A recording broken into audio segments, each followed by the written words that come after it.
for coming to our bonfire. Thank you, Debbie. I appreciate it. Fellow Virginia Republicans, are you ready to win? It is great to be here with all of you tonight. For those of you who don't know me, my name is Rich Anderson. I'm chairman of the Republican Party of Virginia.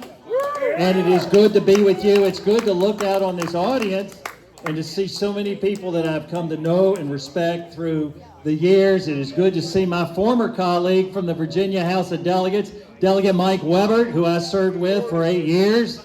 And it's good to see all of you. I appreciate you being here. There is nothing more American than what you see unfolding here tonight. You're in a backyard, out in a rural setting. You're going to light a bonfire later.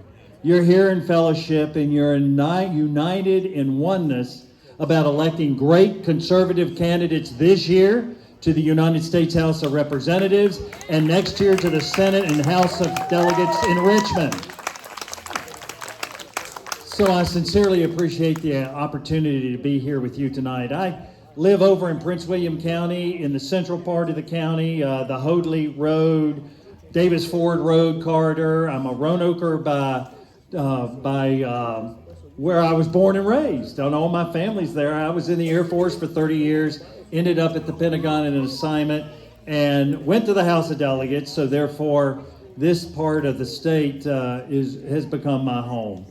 But you are essential. What the conversations are that you've been having through this series of Patriot potluck bonfires, because this is where it happens. You are the roots of the grass. Nothing gets more grassroots than what all of you represent. And I cannot thank you enough. Last year, we had these tremendous, fantastic victories in Richmond with the election of Glenn Youngkin as our 74th governor, Winsome Sears as our 42nd lieutenant governor, Jason Miyares as our 48th attorney general, and we flipped the Virginia House of Delegates.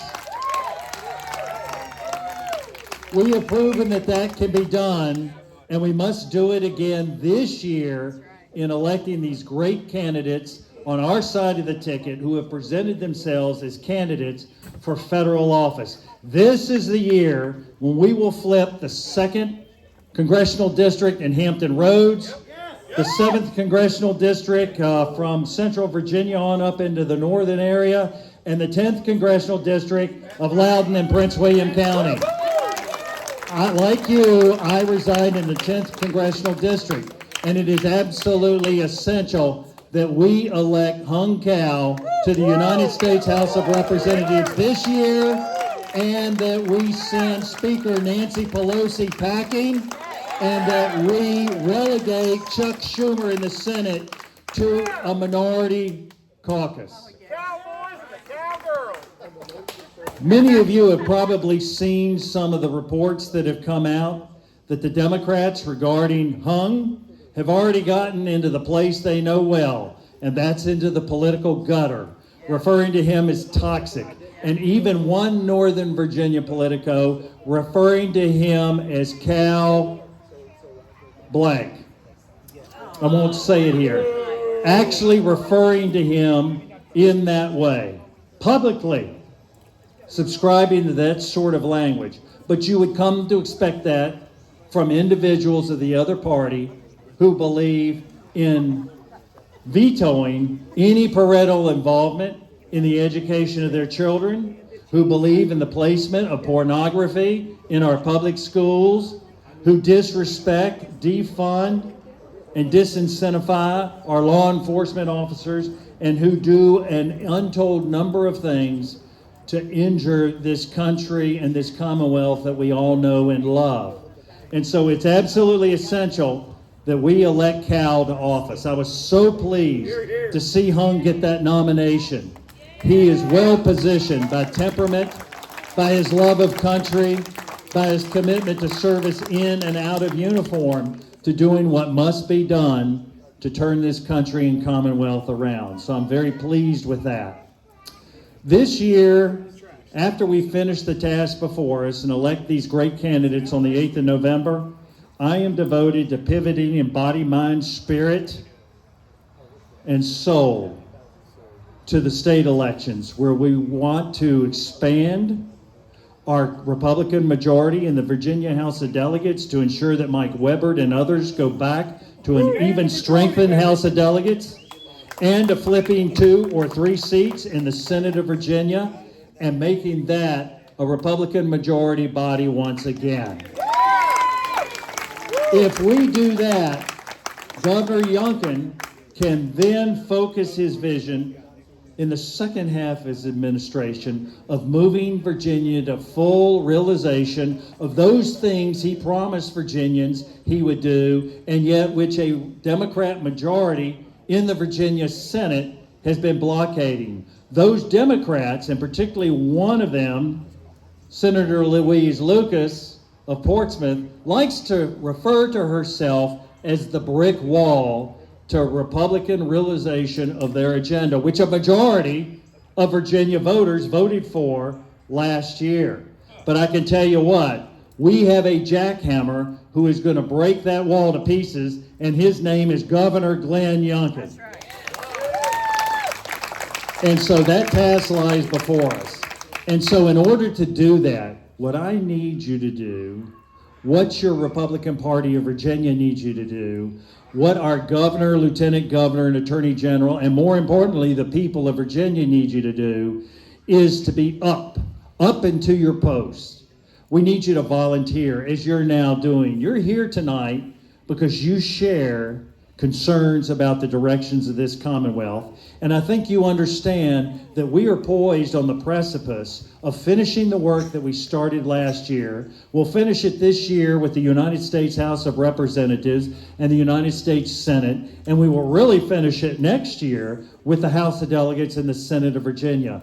But the Republican Party of Virginia cannot do that. We are merely the headquarters of the Republican Party of Virginia. It is not Rich Anderson, the chairman. It is not the staff at RPV. You and you and you and you and you and you and you are the Republican Party of Virginia. You are.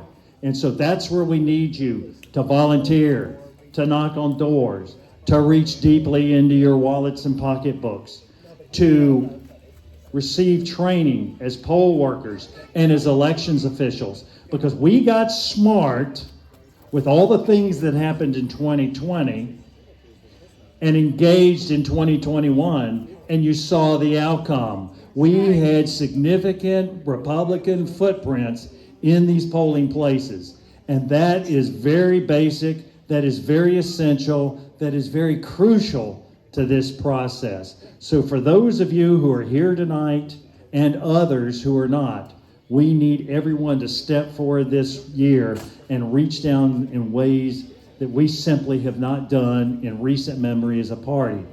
We are going to do well, and we're going to do it because of the grassroots.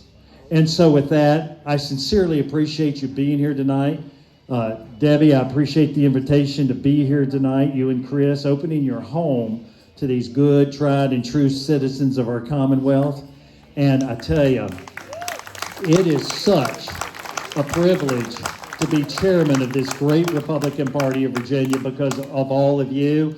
I accepted the position, or at least the challenge to run for the position, with a lot of trepidation, because I thought at the time that I was clambering onto the bridge of the HMS Titanic. But you know what happened? Our members stood up and stepped forward.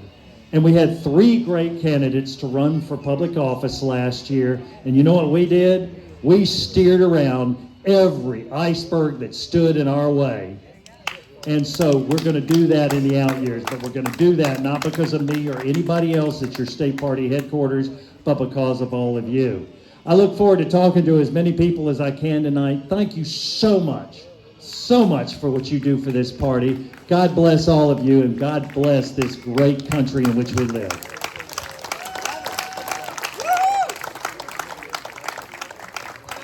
Hey, do you guys have any questions for Rich while he's here and we're still waiting for a phone to ring? What can be done to get the Dominion voting machines out of the equation?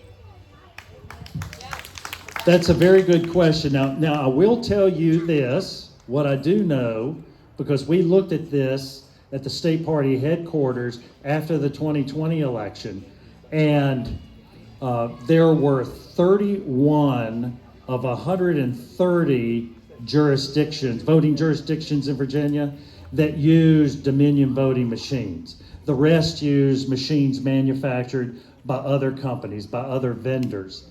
And in those 30 that used the Dominion voting machines in Virginia, believe it or not, President Trump outpaced Mr. Biden 60% to 40% using those machines. Now, I believe that a broad cross-section of Virginians, however, and Americans across the country have great concerns about the Dominion machines. And so therefore, for that reason and that reason alone, I believe that other vendors should be sought.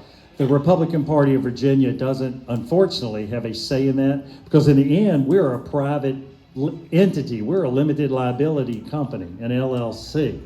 So it will require the Virginia State Board of Elections and the Virginia Department of Elections, both of whom are a single entity, to in fact make those decisions, and in consultation with the Virginia General Assembly, because the purchase of new machines will obviously have to be funded in the budget. Maybe I should have rephrased the question. Yes, sir. And I apologize. What can be done to get machines out of the equation and put paper ballots where paper ballots cannot be hacked by someone stealing or evading code? That's a very good question. And that would obviously be a public policy decision on the part of the Virginia state government, both executive and legislative branches. You know, for 2.5 centuries, America voted with paper ballots and produced some of the finest statesmen that the world has ever known. And 2 years ago, or 1 year ago, I should say, I can tell you what we did. We did it the old-fashioned way. We had 39 separate voting locations across the state for our state convention, rather than doing it under one roof. That reduced the travel time for our convention delegates. We had 54,000 Virginians signed up as delegates to the Republican State Convention, the largest political party convention in United States history. We took all the ballots when the polls closed from those 39 dispersed locations, transported them to Richmond with at least 2 observers to ensure ballot integrity using sealed boxes with tamper-proof tape, collected them at a central ballot counting and tabulation center at the Marriott Ballroom in East Richmond near the state capitol, and broke those seals, and I and other party officials presided over the counting of those ballots. And every one of those ballots was counted by hand. In the end, we had 34,000 people who voted as delegates in that convention. It took us 3 days to do the count, but we did it the old-fashioned way, the way Washington and Jefferson and Lincoln were elected, a count by hand. And so I am not adverse to that at all. But that is obviously a public policy decision. Sounds like the election board is someone that needs to be full. Yes. And I might add that under Virginia state law, now that we have a Republican governor in office, by state law, the next time there are appointments made to the State Board of Elections, it has to be a majority Republican board. It always mirrors the party that controls the governor's mansion. So that will be a golden opportunity to make reforms there. And then in 2023, next year, when we have the state election cycle again for the House of Delegates and the Senate of Virginia, to have majorities in both houses to where we could do what 70 plus, nearly 80% of Virginia voters want, and that is a requirement for every voter to display a photo ID, signatures on absentee mail-in ballots, do away with these drop boxes, some of which are unmonitored and subject to tampering, and probably half a dozen other initiatives to make sure that voting is fair and voting is easy, but cheating is hard. And so those are all policy decisions that have to be pursued. That's why elections matter. Elections truly matter.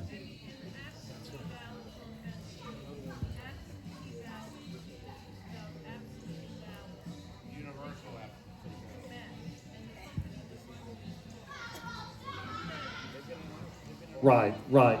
I tell you what, the Carter Commission under President Jimmy Carter, obviously a Democrat, reached a conclusion some 15, 16, 17 years ago that the place where we're most vulnerable in our system of voting is the mail-in absentee ballots. She's got a good question. Yes, ma'am. And forgive me because I don't know the details, but I understand that the Democrats are looking to pass a law that outsources our absentees to be counted in Washington State as we speak.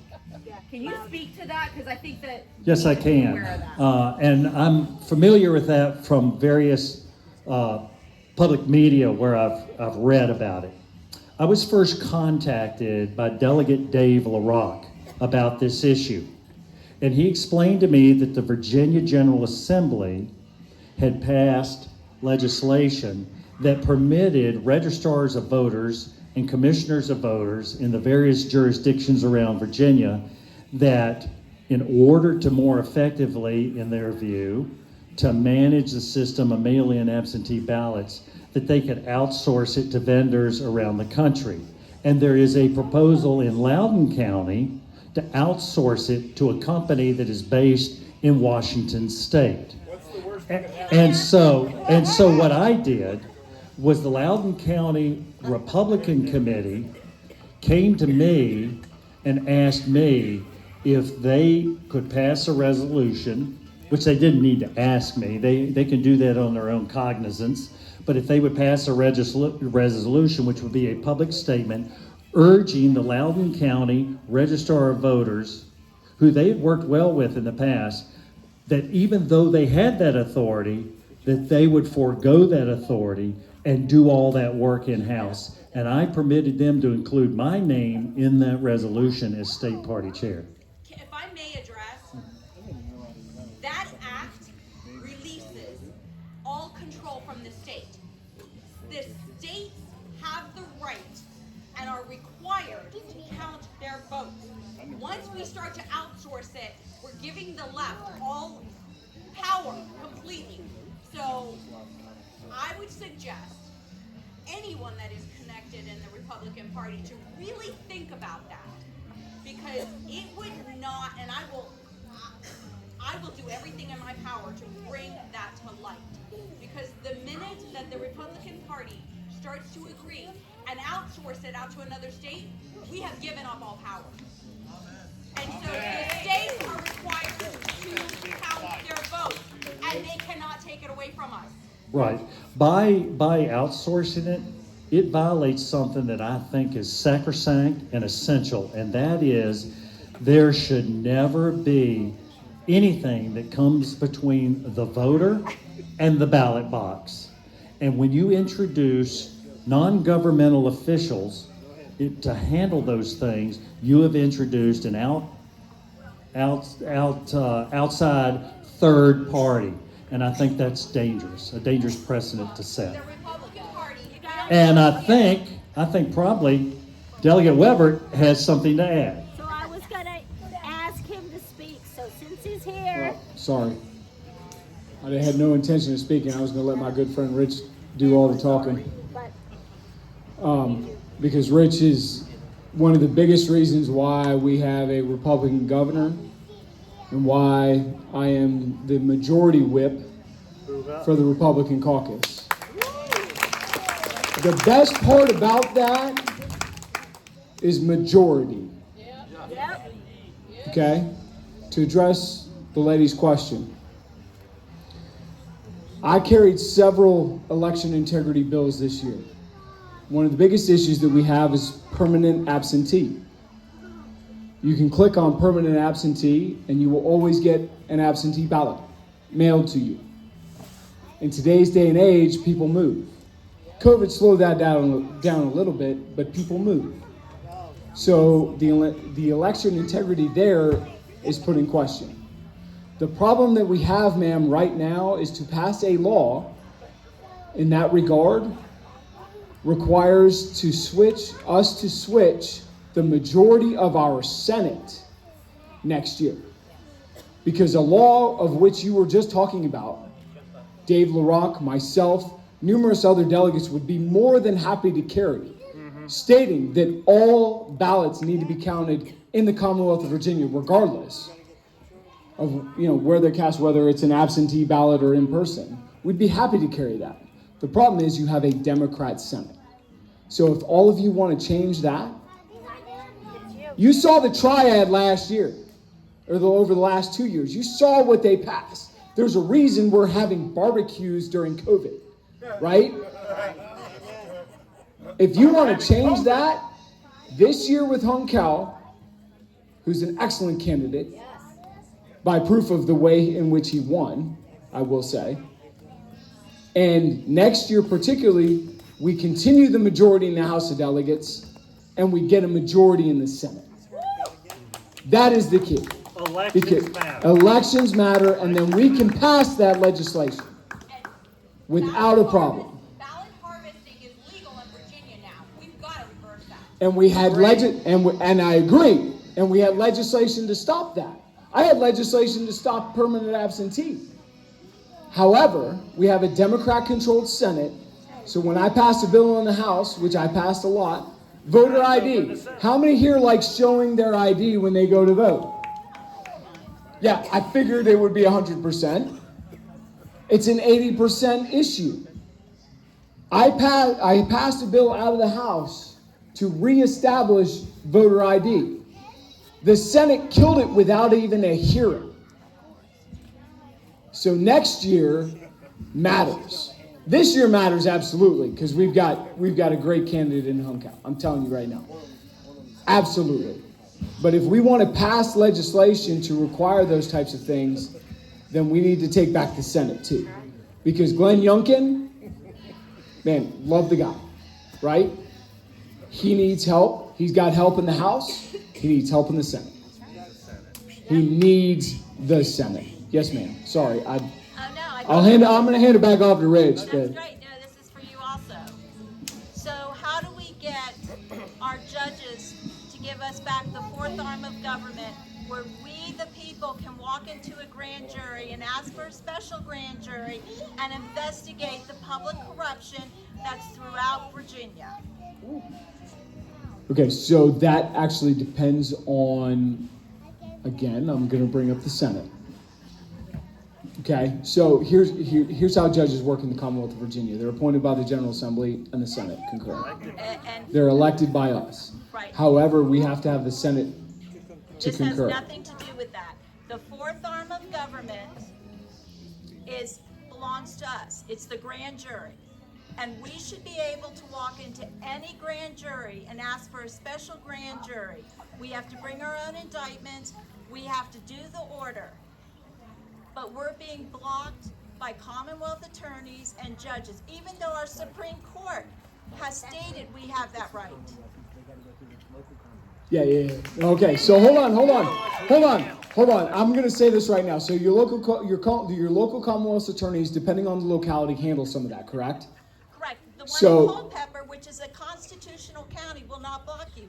The one in Alexandria, Virginia. Hold on. Now I'm gonna talk about one of my best friends, okay, and my former seatmate, who is also a mentor of mine and a hero of mine, who is our current Attorney General.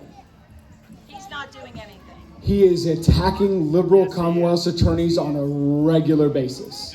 He is. On a regular basis. Now he's got to start. Look, he's only been in office 100 and something days, like 130 days. I mean, the man is just getting started.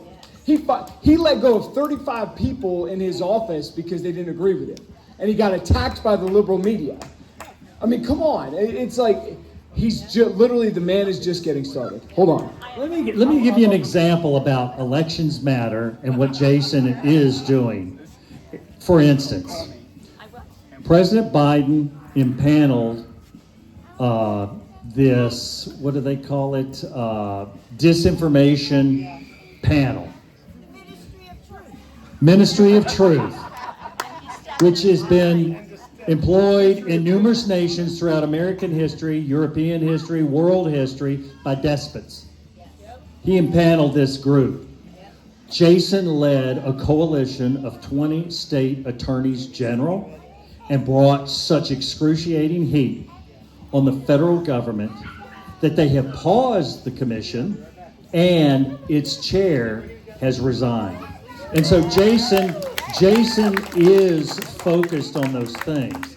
He has such a broad portfolio and a huge limitation to his bandwidth to tackle everything. He walked into a horrible quagmire. Yes, he did. So I would say, I know Jason very well because we all served with Jason in the House of Delegates.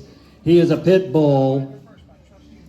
Just wait. He's just getting started. He's got his teeth sunk in. He is bringing the fight to these Soros selected, funded, nominated, and elected Commonwealth's attorneys around Virginia. All across the United States, we can take back our country with not a bullet being shot if we have the right and we fight for the right to go in front of the grand jury.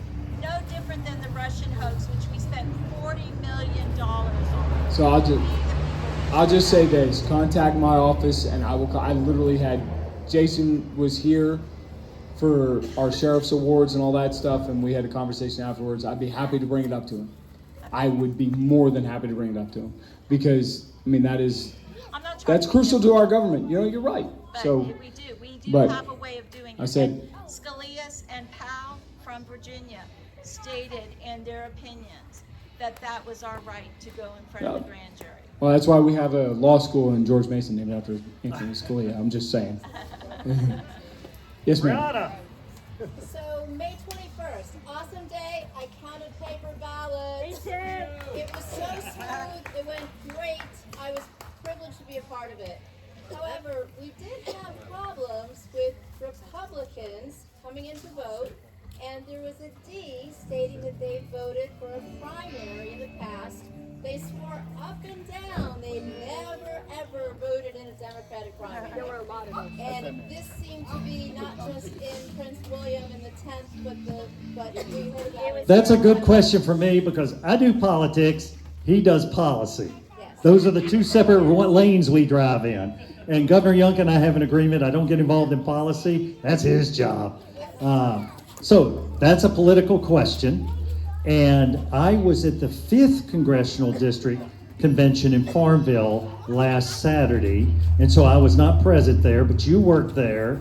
My wife and dozens and dozens and dozens of Republicans were there. And the reason I bring up Ruth's name is she had to sign to pledge that she had never, ever voted in a Democrat primary, although the database indicated she had.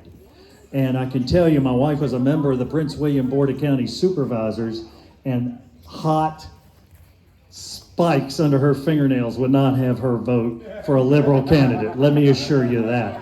So, I've had several people contact me with that very issue. You're reflecting what I've heard, and I have asked the staff to begin looking at how these sorts of things have crept into the database. And so I'm going to have them take a look at that. And it's going to require a deep look. It will not be quick because the volume of data, political data that's collected over the last several decades is just absolutely staggering in amount. But it merits, because some of the people who call me, I know, are lifelong Republicans and would not vote in a Democrat primary, even if there was a need to nominate the weakest Democrat so we could defeat them in the general. Yes, ma'am. So I was an election officer 3 years in a row,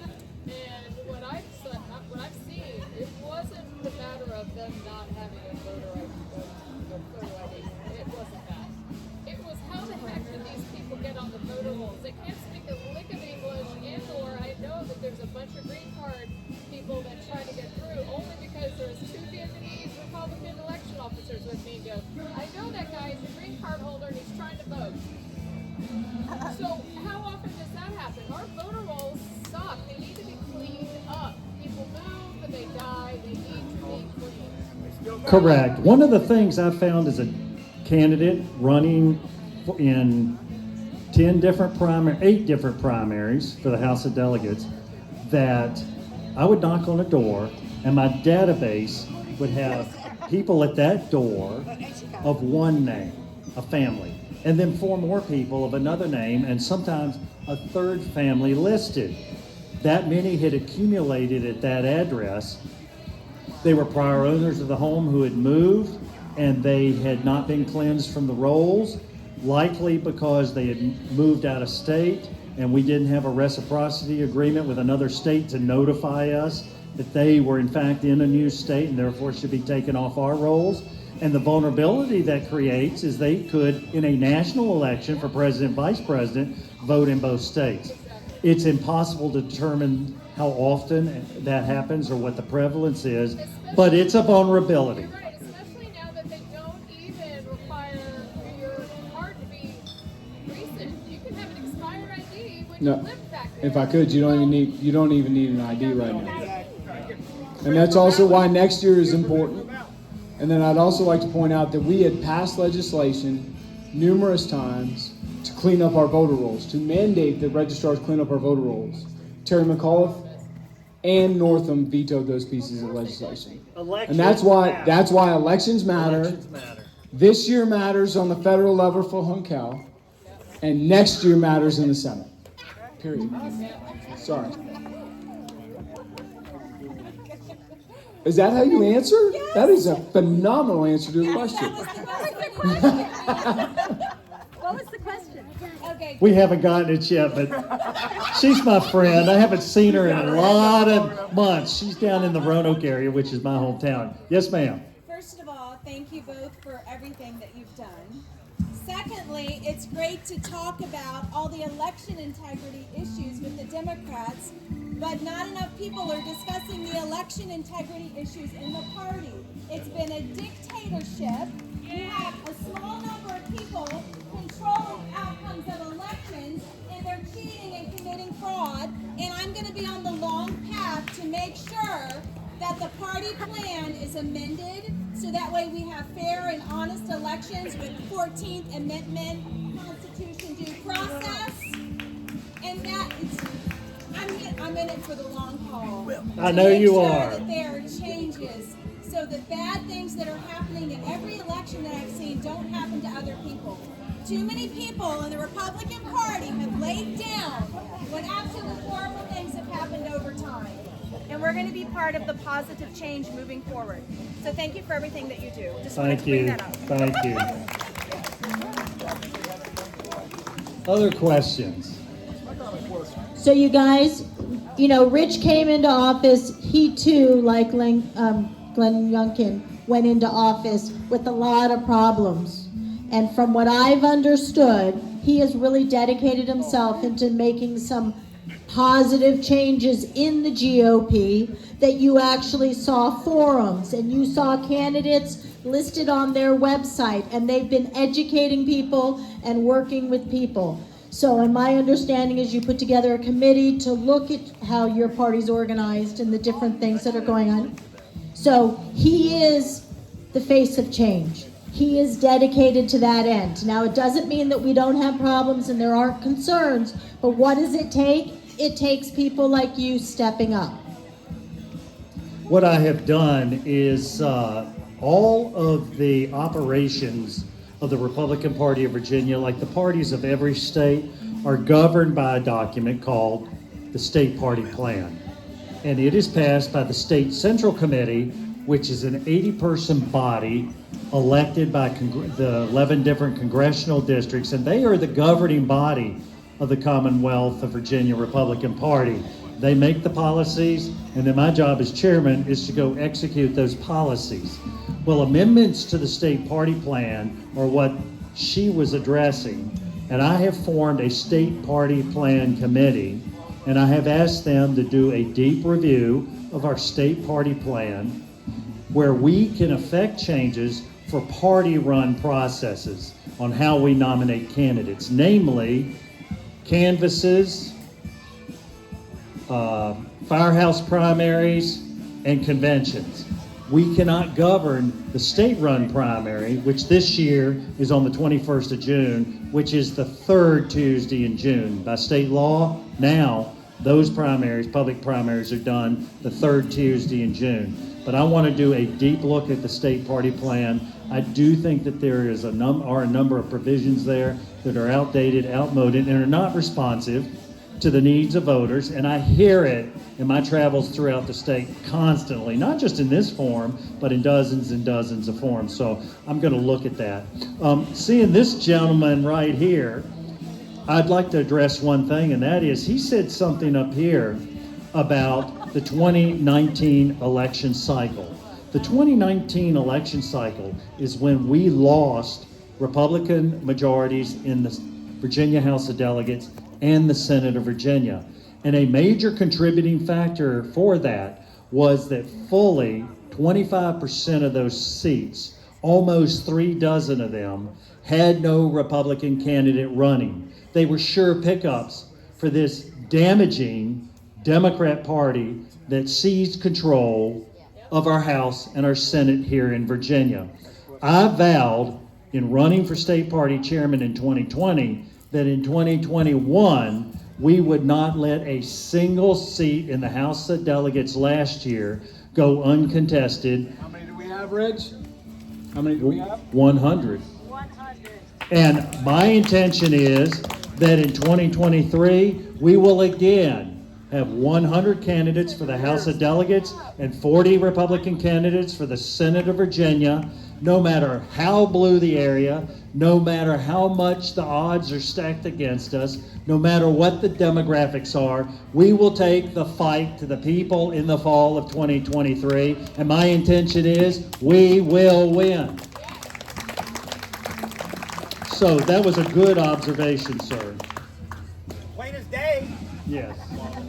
Ray Charles, that was coming. I have a kind of a simple question. You know, I tell everybody I moved from Maryland to Virginia to get out from under the thumb of the Maryland Democrats. And every time I write a letter to one of my senators, Kane or Warner, I think I might as well be back in Maryland.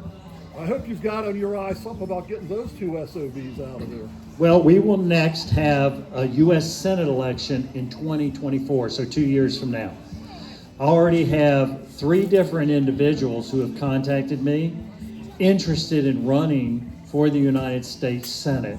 And what I have done with each of them, because it's a federal election, that I have connected them with the right people in the Senate Republican leadership circles and at the Senate Republican Campaign Committee, who are the ones who will nurture them through their organization. So we already have people who are interested in running for the Senate, United States Senate in 2024, and also for the U.S. House of Representatives. I'm already hearing from people, and it's because they have seen what happened last year with the House of Delegates and with our 3 statewide offices. It has energized and emboldened Republicans all across the Commonwealth. Yes. Across the country. Yes. Thank you. One of them named Glenn Youngkin. Yes, it would be. There we go. He's Oh. the man that can beat the damn crooked Republicans. Please hurry up. I got a mouthful of things. I don't know what his intentions are in the future. I misunderstood what you were Then saying. Winston becomes the governor, and then in 4 more years, she runs for Senate. We got to have fighters out here, not politicians. Correct. Thank you. Woo! Yes, I agree. We the people got to do this. We're the ones that do this. You want to talk about the election board? The election board is run by a guy is it still Moran? There's a crooked congressman in Fairfax named Jim Moran. His brother is the head of the election board. During the 2012 election, his son was caught on video giving people advice on how to vote with an electric bill. Oh yeah. Ken Cuccinelli was the attorney general at the time. Ken, what are you going to do about this? Unless the election board files a complaint, we can't do anything. They control the claims. That's where we got to start. We need poll watchers. And that's why elections matter.